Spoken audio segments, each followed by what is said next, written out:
Being a babysitter wasn't exactly my dream job, but it paid the bills. And honestly, I'd had worse nights than this. The parents, Mr. and Mrs. Turner, were a friendly couple who left detailed instructions before heading out to a charity gala.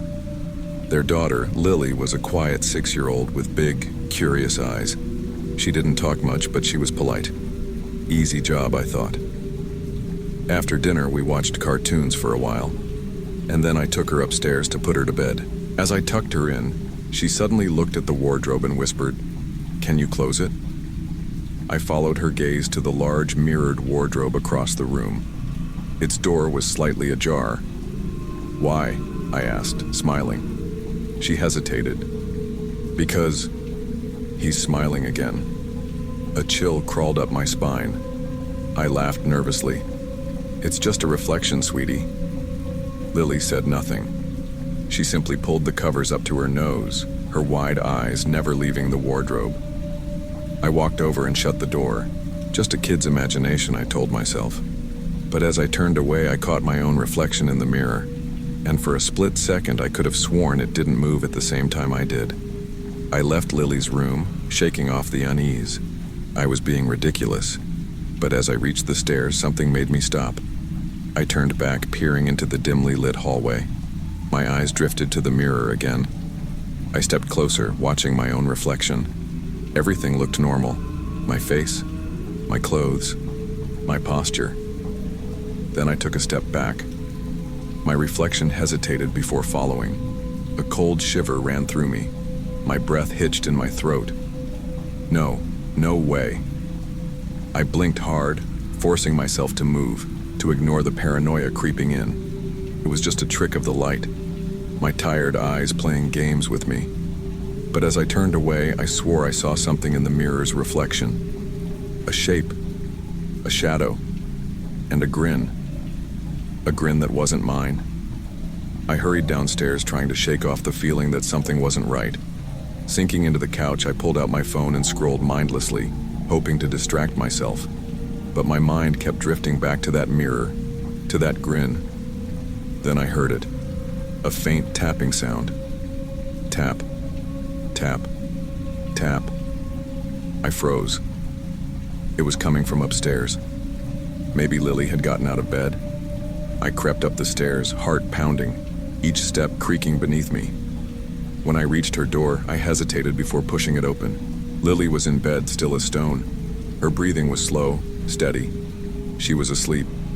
I turned to leave. Tap. I whipped around. The sound had come from the wardrobe. The door was slightly open again. I knew I had shut it. I held my breath, staring at the darkness beyond the crack in the door. Something inside me screamed not to move closer. Then, from the shadows of the wardrobe, a whisper drifted out. Too soft to make out the words, but I knew one thing for sure. It wasn't Lily. A wave of ice-cold fear spread through my body. I wanted to turn and run, but something, some twisted sense of curiosity or sheer terror, kept me rooted in place. I reached out with a trembling hand and pulled the wardrobe door open. Darkness, but not empty darkness. Two glowing eyes stared back at me, and beneath them, that grin, wide, unmoving, unnatural. I gasped, stumbling back. My breath came in sharp, shallow bursts. The grin didn't blink. It didn't shift.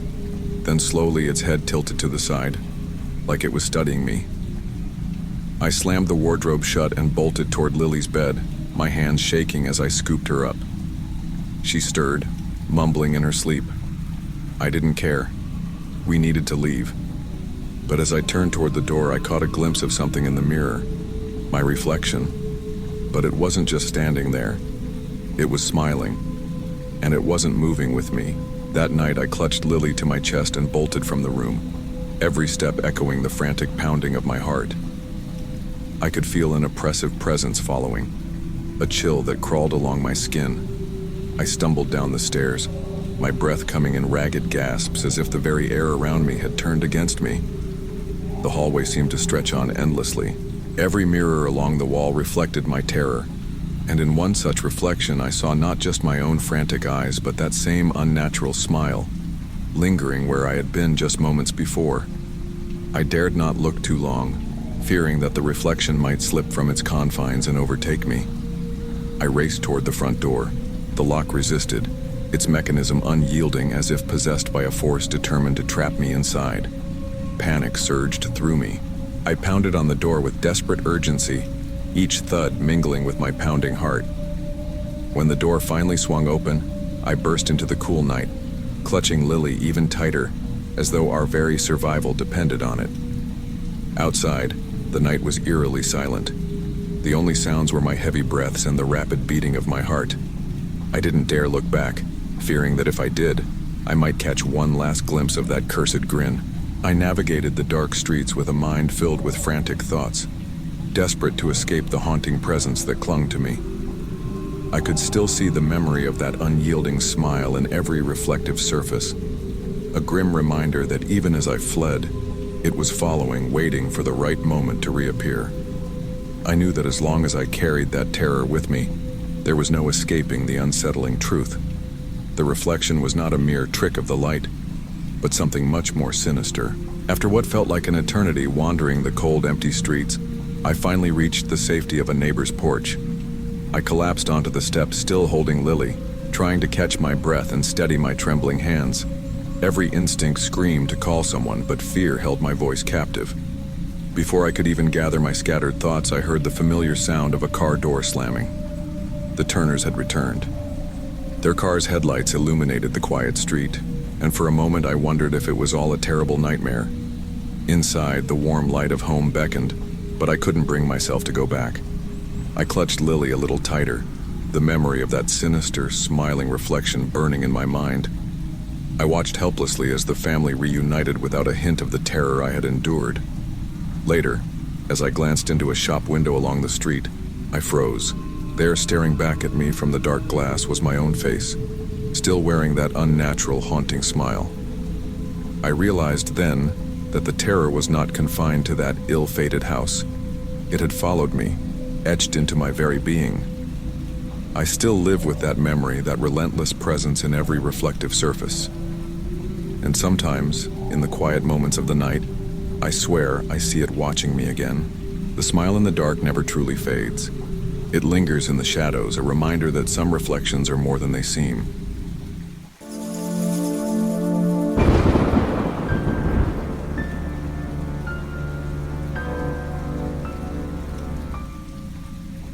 Babysitting was supposed to be easy. I had done it 100 times before, watching over kids, making sure they didn't set the house on fire, putting them to bed, then scrolling on my phone until the parents got home. Simple. That night I was taking care of Oliver, a quiet 6-year-old who barely spoke unless I asked him something. His parents had left around 8 p.m., apologizing for the rain and promising they'd be back before midnight. I told them not to worry. The house was bigger than I expected. 2 floors, huge windows, and way too many dark hallways. A storm rattled the trees outside, and the steady drumming of rain against the glass made everything feel colder. Oliver had already fallen asleep upstairs, so I curled up on the couch, mindlessly scrolling through my phone. That's when the first message came in. Unknown number. Why are you ignoring me? I frowned. Wrong number. I typed out a quick "sorry, I think you have the wrong person," and hit send. A moment later, another text. Unknown number. Don't pretend you don't see me. I sat up. The message sent a weird shiver down my spine. Maybe it was a prank. Maybe someone mistyped a number. Either way, I wasn't in the mood. I locked my phone and tossed it onto the couch. The wind howled against the windows. I tried to focus on the rain, the steady rhythm of it, but my mind kept circling back to the message. My phone buzzed again. I grabbed it, expecting another cryptic text. Instead, what I saw made my stomach drop. It was a picture of me, sitting on the couch. The angle was slightly tilted, as if someone had taken it from outside the living room window. I jumped up, my breath catching in my throat. My eyes darted to the window, but all I could see was darkness, my own reflection staring back at me. I turned off the lamp, heart pounding, hands shaking. I texted back, "Who is this?" No response. I grabbed my phone and tiptoed toward the front door. Locked. Checked the windows. Also locked. But that picture. Someone had to be out there, watching. Another text came in. Unknown number. I see you. A bolt of fear shot through me. The storm raged on outside, the wind slamming against the house like a warning. And I suddenly realized I had never locked the back door. My stomach twisted. The back door. I had to check it. Every step toward the kitchen felt heavier, like I was walking through deep water. The rain outside made it impossible to hear anything else, but I swore I felt something, a presence, lurking in the shadows. The kitchen light flickered. I reached for the back door handle. It was slightly open, not fully, just barely, like someone had nudged it, waiting to see if I'd notice. I shoved it shut and turned the lock with trembling fingers. My breathing was loud, too loud. The moment I stepped back, my phone buzzed again. Unknown number. Now you're playing hide and seek, I'll count to 10. A chill crawled up my spine. No, I ran, up the stairs, 2 at a time. My legs felt numb, but I didn't stop until I reached Oliver's room. He was still asleep, his tiny chest rising and falling peacefully. I locked the door and crouched beside the bed, pulling him into my arms. My phone vibrated in my pocket. I didn't want to look, but I had to. 1. My hands tightened around Oliver. 2. I turned off the screen, praying it would stop. 3. The wind howled. A branch scraped against the window like fingernails on glass. 4. The floor creaked outside the room. 5. I covered Oliver's mouth, his little body stirring in his sleep. 6. A shadow moved under the door. I held my breath. The shadow lingered, stretching unnaturally long under the crack of the door. The hallway was dark, I knew that. But whoever was out there was standing perfectly still, watching. The next number never came. Silence. I dared to peek through the keyhole. Nothing. I turned my phone back on, heart hammering against my ribs. A new message popped up instantly. Unknown number. You should have stayed still. Then, the doorknob turned, slowly, deliberately. I squeezed Oliver tighter, pressing myself against the side of the bed. The metal knob creaked as it twisted back and forth. I needed to think. Fast. If I screamed, would the neighbors hear me over the storm? If I called 911, would they arrive in time? The knob stopped moving. Another message flashed on my screen. Unknown number. You moved too soon. Something rustled inside the closet. But that wasn't possible. I had locked the door, hadn't I? A sound. Soft. Faint.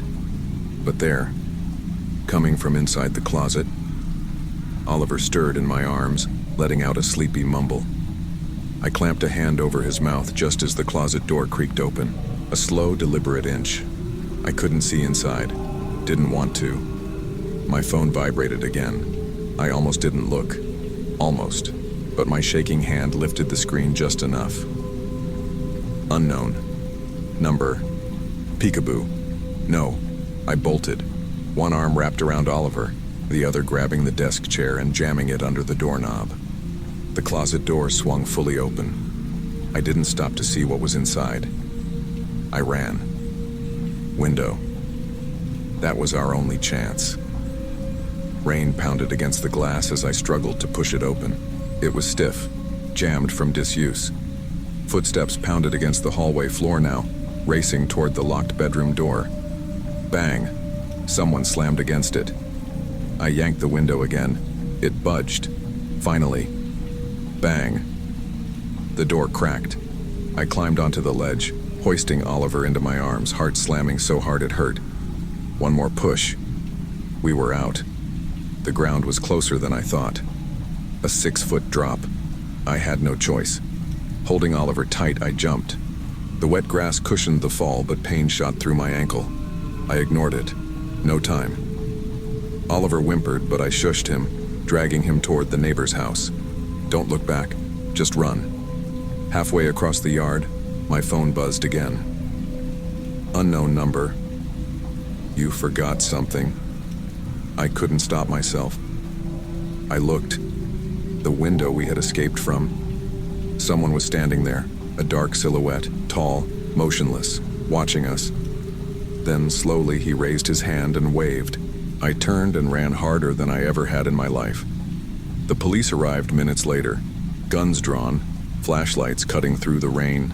They searched the house from top to bottom. Nothing. No signs of forced entry. No footprints in the mud. No fingerprints on the doors. I showed them my phone, the messages, the photo. They took it as evidence. The next morning, an officer called me. His voice was calm, but I heard the hesitation beneath it. Miss, there are no messages on your phone. My stomach dropped. No texts, no calls, no photos. It's like none of it ever happened. I didn't respond. I couldn't. Because at that exact moment, my screen glitched, just for a second. And then, one final message appeared. See you soon.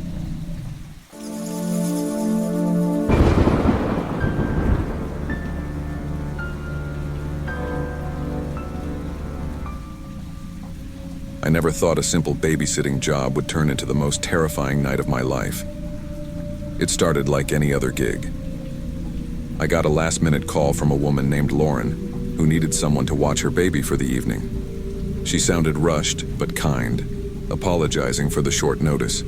I didn't mind. Good pay, an easy job, and a quiet house. What could go wrong? When I arrived, the house was bigger than I expected.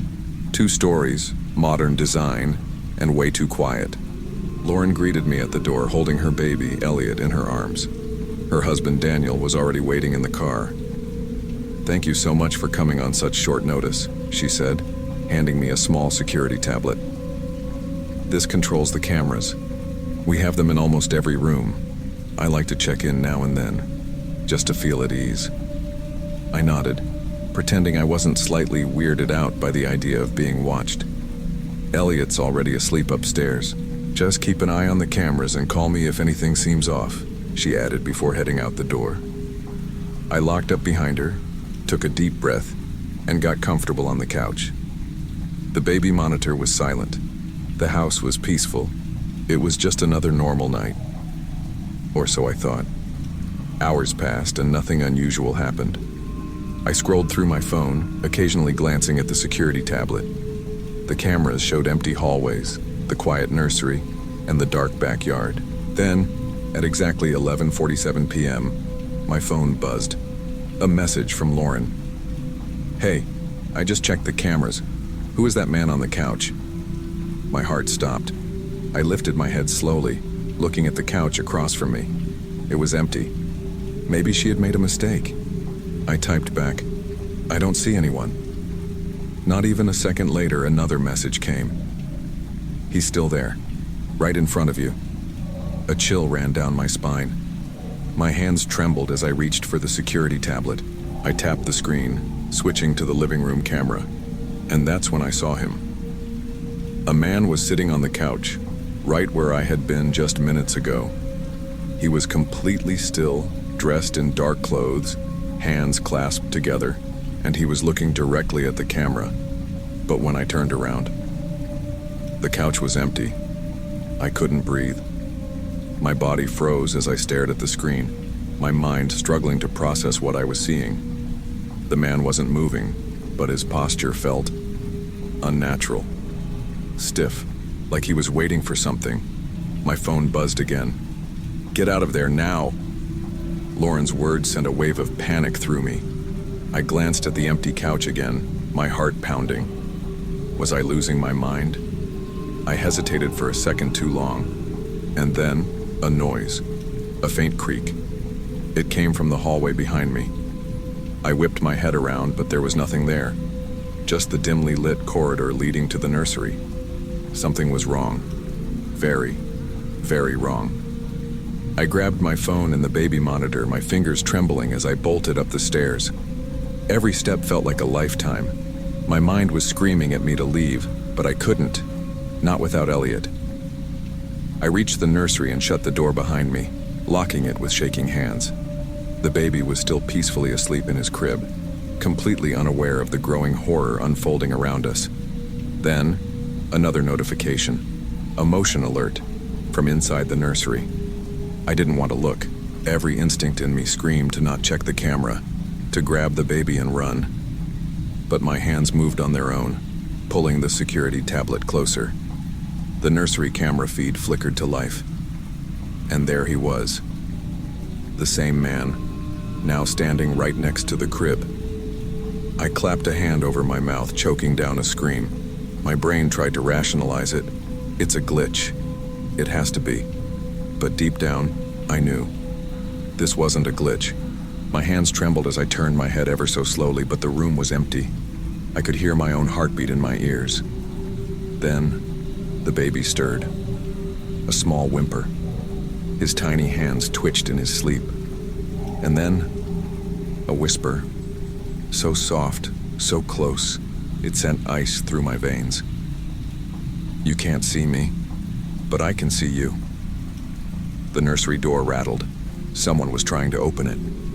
And this time, it wasn't the camera. I pressed my back against the door, my breath coming out in short, ragged gasps. The handle jiggled again, slow, deliberate. Whoever was on the other side wasn't in a hurry. I clutched the baby monitor close, my eyes darting back to the security tablet. The camera feed still showed him, standing by the crib, staring at the baby. But in real life, nothing. I swallowed hard and did the only thing I could think of. I dialed 911. 911, what's your emergency? I forced my voice to stay steady. There's someone in the house. I can see him on the cameras, but he's not actually... My words caught in my throat as I heard it. A deep exhale. Not from me, not from the baby, from inside the room. My blood ran cold. I didn't move, didn't breathe. The operator's voice was distant now, drowned out by the pounding in my ears. Then a noise, soft footsteps. They weren't coming from the hallway. They were in the nursery. I squeezed my eyes shut. This isn't real. This isn't real. Then, Elliot let out a tiny cry. I snapped my eyes open. The camera feed had changed. The man was gone. Red and blue lights flooded the windows as I heard the sound of tires screeching outside. The police were here. I grabbed Elliot, pressing him close as officers stormed through the front door shouting commands. I flung the nursery door open and ran downstairs. The officers swept the house, checking every room. No sign of forced entry. No sign of anyone. I clutched Elliot tighter, still shaking as Lauren and Daniel burst through the door, their faces twisted in panic. "Where is he?" Lauren gasped. "Gone," I whispered, but the nightmare wasn't over yet. A few minutes later, one of the officers called us over to the security station. They had reviewed the footage, and that's when we saw it. The man had been in the house for hours. The footage showed him slipping in through a basement window before I even arrived. He never left. He had been hiding in the blind spots, watching, moving from room to room, careful to avoid detection. Then came the worst part, the footage from the nursery. It showed me standing there, frozen in fear, the baby in the crib, and directly behind me, a shadow, tall, still, inches from my back. I never saw him. I never heard him. And yet, he had been right there. The intruder was never caught. Police suspect he hacked the cameras to make himself visible only in certain feeds. A psychological game. Lauren and Daniel moved out weeks later. They never felt safe in that house again. As for me, I quit babysitting that night. But sometimes late at night I find myself checking my own security cameras, just in case. Because now I always wonder, what if there's someone watching me right now, sitting there, where I can't see?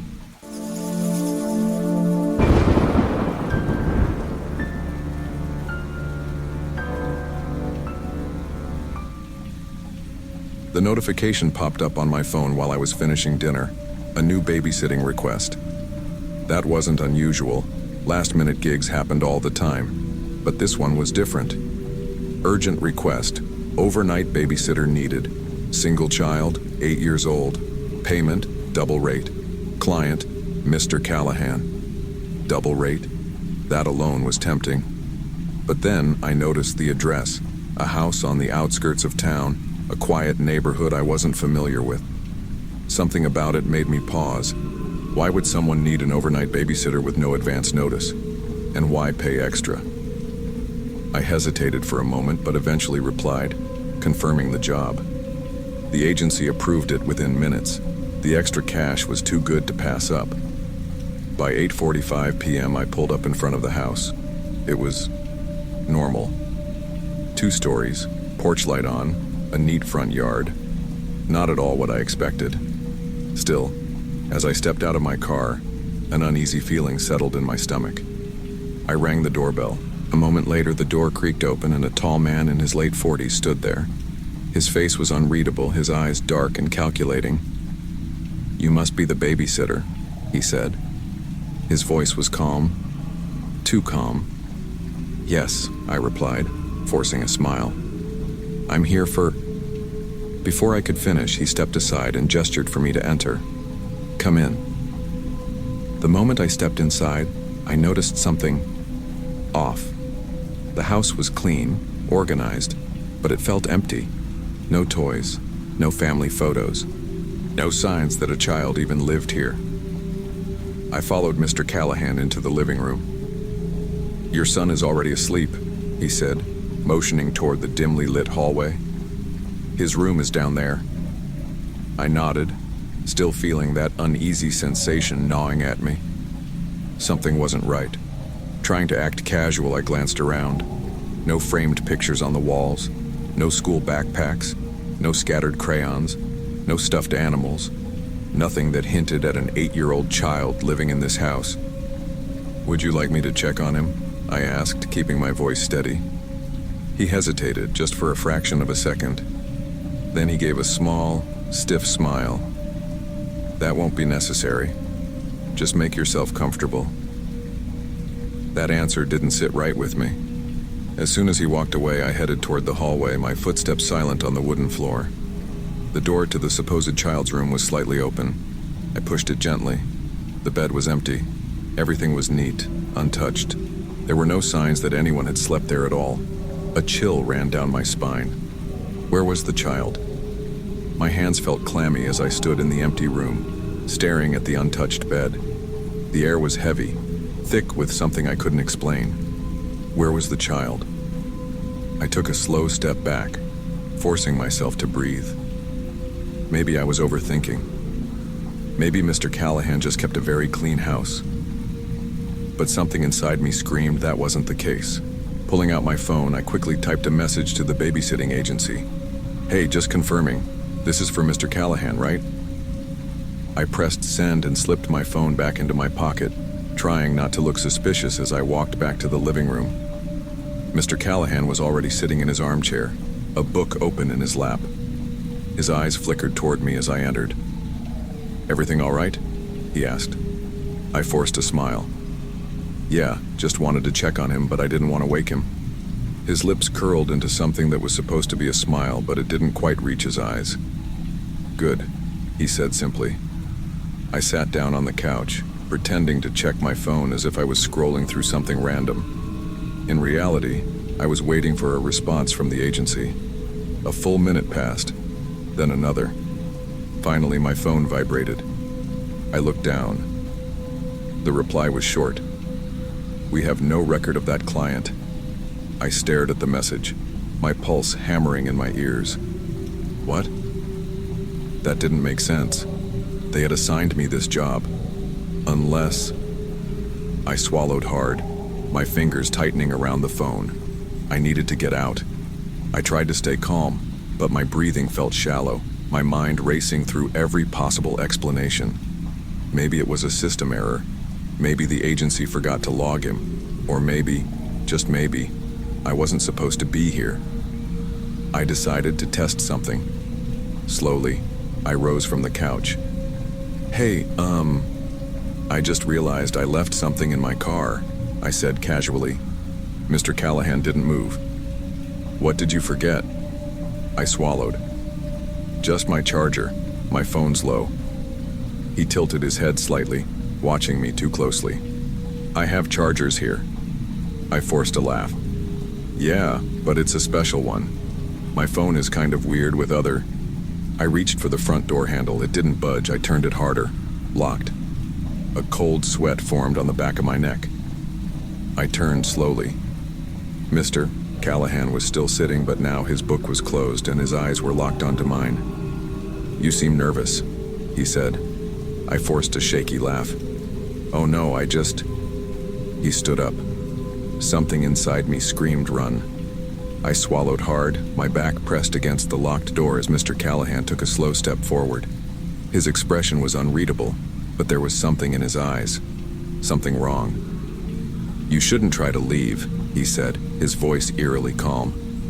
My heart pounded against my ribs. I forced a weak smile, trying to act casual, like I wasn't panicking inside. Oh, I wasn't leaving, I gestured toward my phone. Battery's low, I just wanted to... You don't need your phone, he interrupted.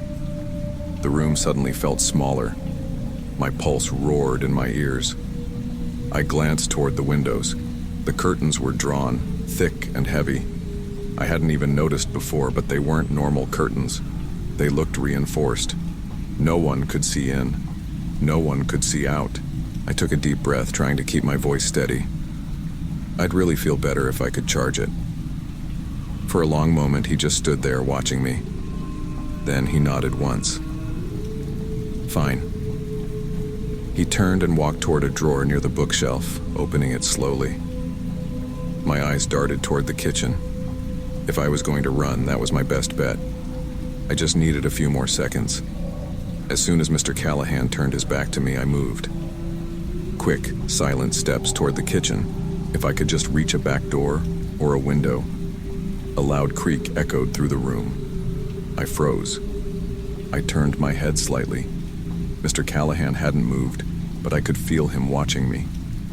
You're not looking for a charger, are you? He asked, his voice low. I didn't answer. Then he sighed. Disappointed. And that's when it hit me. There was no child.